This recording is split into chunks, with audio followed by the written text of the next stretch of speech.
Hər kəsi salamlayıram. Əgər badımcan və süzməniz varsa, o zaman tez bu resepti hazırlayın.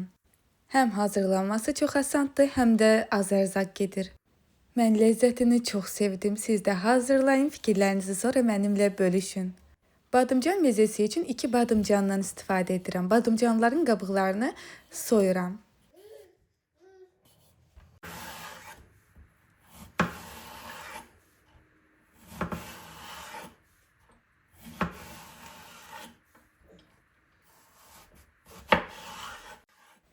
Badımcanların qabıqlarını soyub uzun-uzun doğrayıram.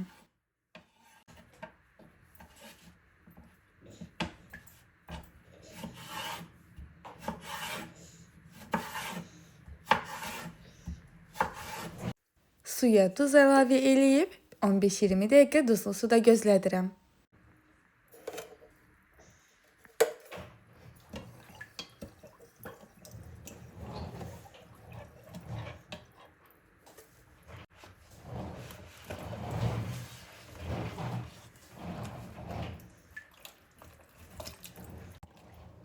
Badımcanları sudan çıxartdıqdan sonra bir salfet üzərində suyunu almağını gözləyirəm.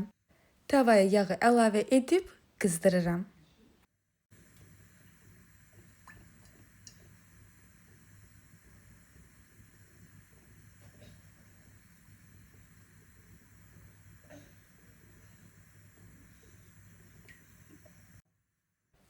Qızan yağa badımcanları əlavə edirəm.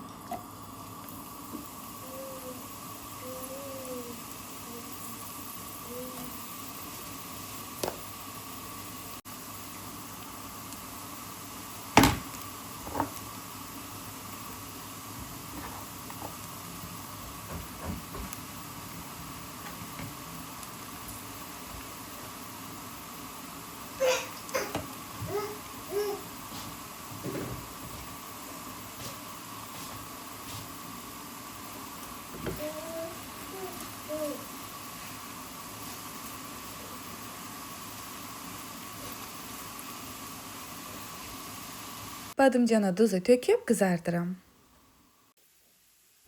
Badımcanlarım yaxşı qızardıqdan sonra kənara alıram. Mən bir sarımsaqdan istifadə etdim. Əgər siz sarımsağı çox sevirsinizsə, daha çox istifadə edə bilərsiniz. İstəmirsinizsə, etməyə də bilərsiniz.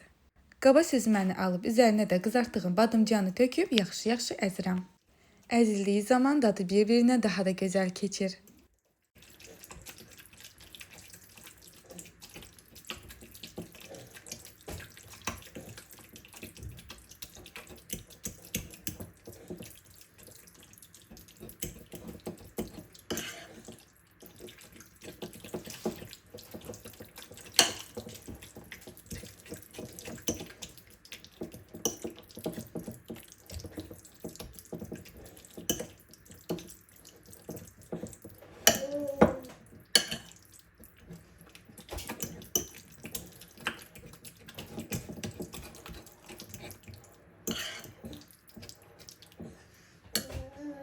Kənarda doğradığım sarımsağı da üzərinə əlavə edib bir də qarışdırıram.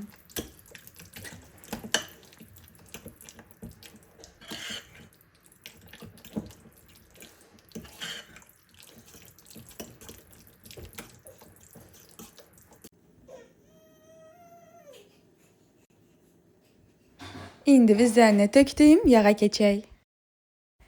Bir qədər yağı qazana alıb əridirəm.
Yağım tam əridikdən sonra ədviyyatlarımı əlavə edirəm. Ədviyyatları zövqünüzə görə istifadə edə bilərsiniz. Mən burada qırmızı istiotdan, paprikadan və nanədən istifadə edirəm. Döktüyüm ədviyyatları qarışdırıb, üzərinə dökmək üçün hazır hala gətirirəm. Yağı ilə isti-isti üzərinə töküb nuş eləyin. Əgər kanalıma hələ də abunə deyilsinizsə, abunə olmağı unutmayın. Abunə olun ki, növbəti videolarımı qaçırtmayasınız. Sizlərlə tez-tez videolar bölüşürəm. Videolarımın davamının gəlməsi üçün kanalıma dəstəyinizi gözləyirəm. Videonu bəyəni bol-bol rəy yazsanız çox sevinərəm. Hazırlayan hər kəsə nuş olsun. Videomu sona qədər izlədiyiniz üçün təşəkkürlər.